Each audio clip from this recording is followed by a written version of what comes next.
Naam, hujambo ndugu mtazamaji na mfuatiliaji wa Setu TV. Karibu sana tuendelee kufahamishana mambo mbalimbali yanayojiri ndani na nje ya Jamhuri ya Muungano wa Tanzania.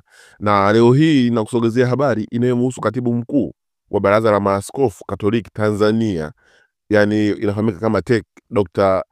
Charles Kitima ameripotiwa na vyanzo mbalimbali vya habari kuwa amevamiwa na kushambuliwa na watu wasiofahamika akiwa kwenye makazi yake zilizopo ofisi za baraza hilo Kurasini, jijini Dar es Salaam, majira ya saa 3:30 usiku wa April 30 mwaka 2025. Sasa baadhi ya mashuhuda na waumini wa kanisa hilo waliokuwepo kwenye mgahawa mmoja ndani ya viunga hivyo wameripoti kwamba walimuona Dr. Charles Kitima katika viunga hivyo na akiwa anazungumza na watu, akiwa na mazungumzo na baadhi ya watu, lakini baadaye walimuona kuwa akinyanyuka na kuelekea msalani. Sasa ghafla kwa dakika chache baadaye walitokea watu waliomshambulia kwa sekunde chache na kisha kuondoka, na baadaye ndipo Padri Kitima alipoonekana akiomba msaada akiwa anavuja damu katika sehemu mbalimbali za mwili wake.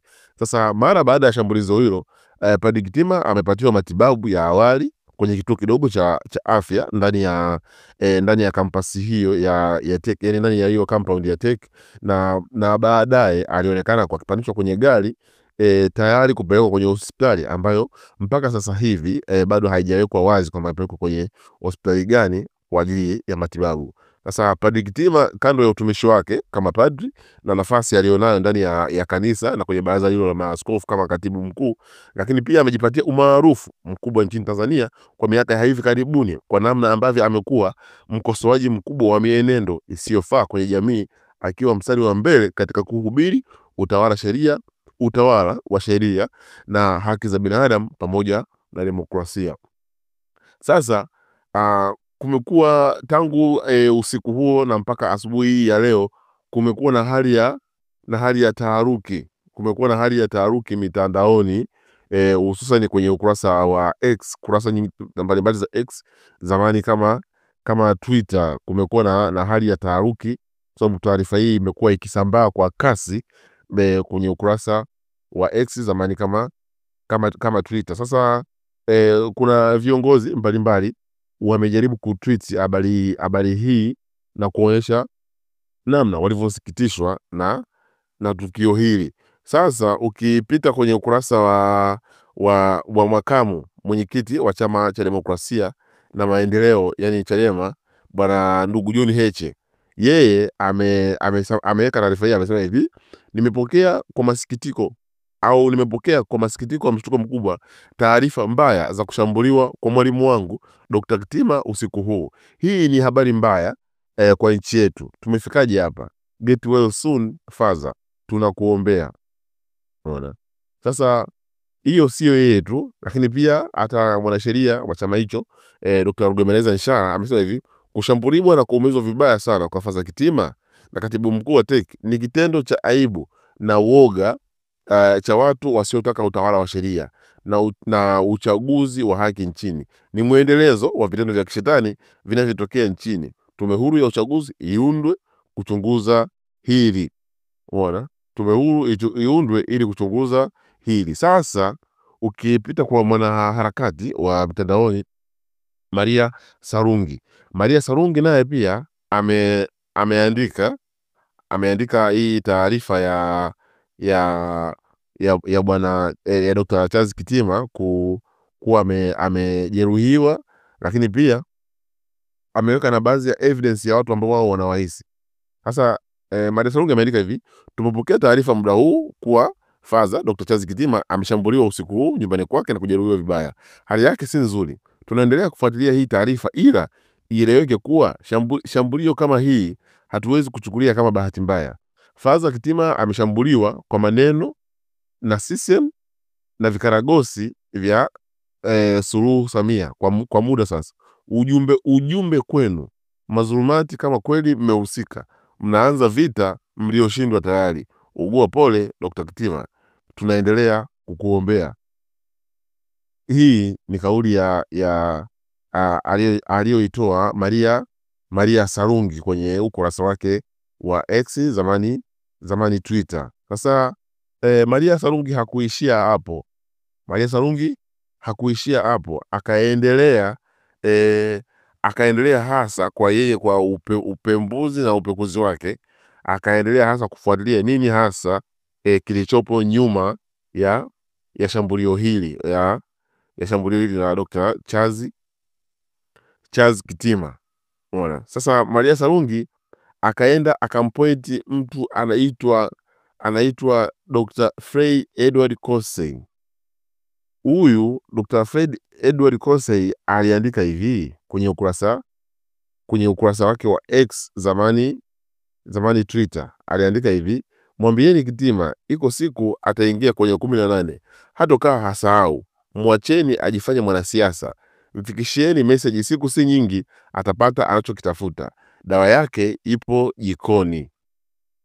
Huyu anaitwa Edward Kosgei aliandika hivyo kuhusu Dr. Charles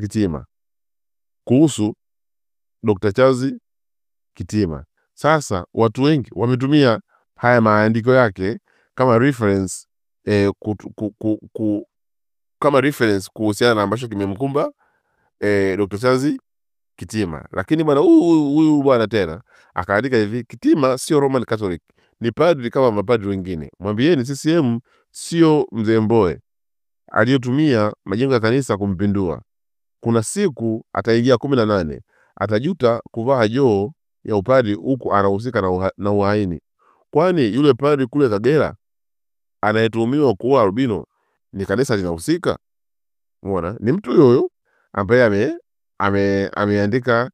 ameandika mambo ya namna hii. Sasa makada mbalimbali wa Chama cha Demokrasia na Maendeleo, yani Chadema, wanamuandama huyu bwana Edward Kosgei kwa kudai kwamba yeye anahusika moja kwa moja na kile ambacho kimemtokea Dr. Charles Kitima usiku wa kuamkia usiku wa tarehe 30 mwezi Aprili mwaka 2025.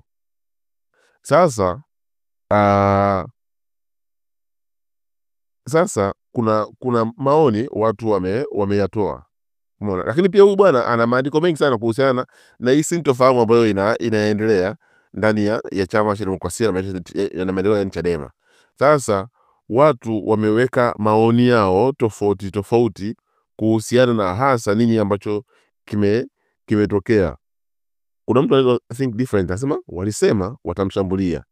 Umeona? Hao wote wanaenda moja kwa moja wanamtarget huyu mtu ambaye ni kama alitoa angalizo hivi kwamba kuna siku watamshambulia Dr. Kitima.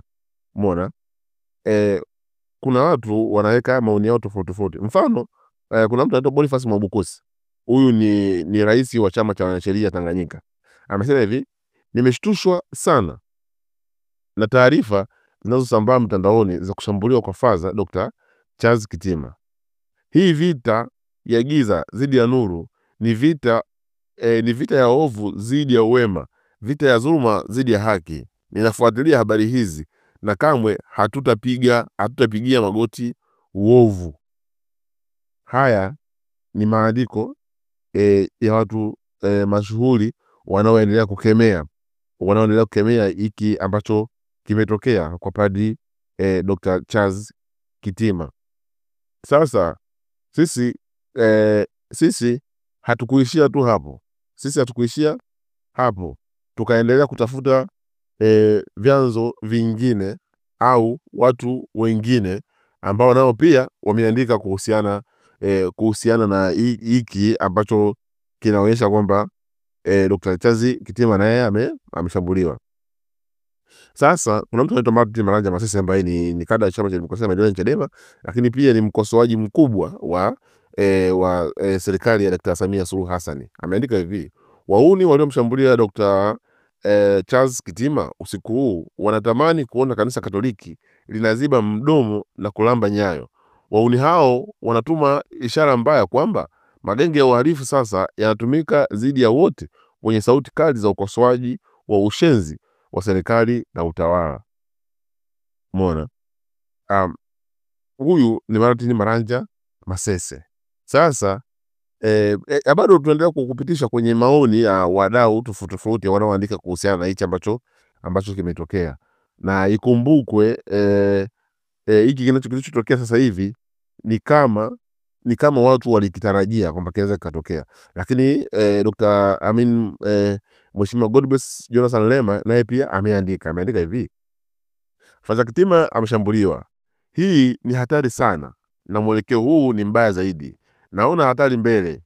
Ninaota kuwa ujasiri wa shambulizi hili pengine utakuwa na sababu ya kuogopesha, kutisha na kuongeza hofu kubwa kwa wakosoaji dhidi ya dhuluma, uonevu, dhambi, ukandamizaji. Hatua hii mbaya inatakiwa kukutana na vikwazo vikali kutoka kwa jamii ya watu wanaotaka haki katika nchi bila kujali itikadi zao za dini, kabila na siasa. Na laani vikali shambulio hili ambalo linajenga hofu kubwa kwa viongozi wa dini na wananchi. Huu ni wakati wa kusimama kinyume na udhalimu wa aina yoyote kwa umoja wetu kama nchi na taifa la Mungu. Mungu akuponye haraka, Dr. Kitima. Haya ni maandiko ya Godbless Jonathan Lema aliyoandika kuhusiana na shambulio aliloshambuliwa Dr. Charles Kitima, katibu mkuu wa Baraza la Maaskofu Katoliki Tanzania. Nikusii tu ndugu mtazamaji na mfuatiliaji wa Seto TV, usikae mbali na kurasa zetu za mitandao ya kijamii uwe wa kwanza kupata taarifa kama hizi na nyingine nyingi. Chao.